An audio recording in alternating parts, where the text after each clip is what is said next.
اور انہیں کبھی اکیلا نہیں چھوڑے گا۔ میں چچی کے پاس چلا گیا۔ میں نے انہیں بتایا کہ چھوٹی امی ہر وقت روتی رہتی ہیں۔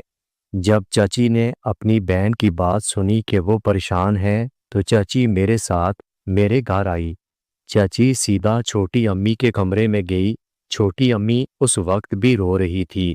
اپنی بہن کو دیکھ کر انہوں نے آنسو چھپانے کی کوشش کی۔ چچی نے فوراً انہیں گلے لگا لیا۔ چھوٹی امی میری طرف دیکھ کر بولی، بیٹا اپنے کمرے میں جاؤ۔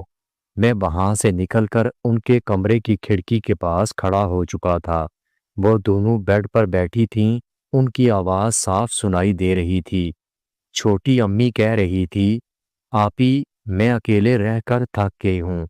میرے شوہر اپنی عمر کے اس حصے میں ہیں جہاں شاید ان کا مردانہ پن ختم ہو چکا ہے۔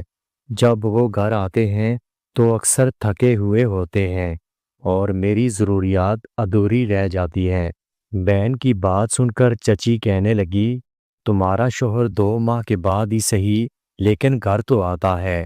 مجھے دیکھو، جس کا شوہر پاس ہوتے ہوئے بھی پاس نہیں ہے۔ چچی کی بات سن کر میرا شک یقین میں بدل گیا۔ میں نے چچا کے بارے میں جو سنا تھا وہ سچ تھا۔ مجھے چچی پر ترس آنے لگا۔ چھوٹی بہن نے حیران ہو کر کہا، آپی آپ کیا کہہ رہی ہیں؟ مجھے سمجھ نہیں آئی۔ چچی کہنے لگی، مطلب یہ کہ میرا شوہر ایک نامرد ہے۔ وہ شادی سے پہلے ہی نامرد ہو چکا تھا۔ مجھے یہ بات شادی کے بعد پتہ چلی۔ چھوٹی امی یہ سن کر حیران ہو کر رہ گئی تھی۔ اس نے فوراً اپنا ہاتھ منہ پر رکھ لیا۔ انہیں اپنی بہن پر بہت پیار آنے لگا۔ کچھ دیر خاموشی کے بعد چھوٹی امی کہنے لگی، تو آپ نے اتنا عرصہ کیسے گزارا؟